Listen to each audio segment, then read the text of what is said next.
Cái máy giặt nhá. Không biết sao ấy, không giặt được em ạ. Nó bị dỉ nước hay sao? Qua luôn nhá. Ok em.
Alo, Tú Anh à, hôm nay có đi làm không?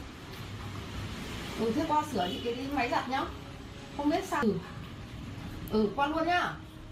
Ok em.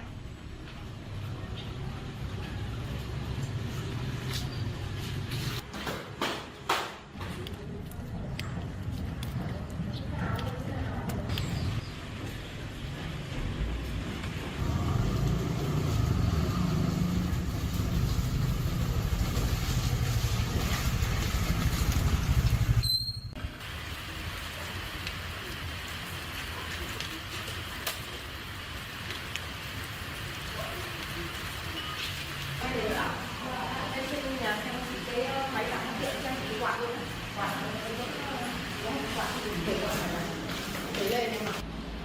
Cho thử xem chị nhá. Đi lên xem máy này.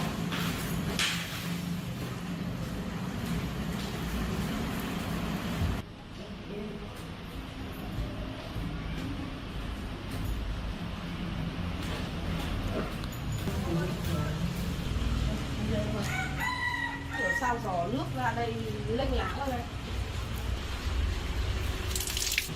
Này nó rung.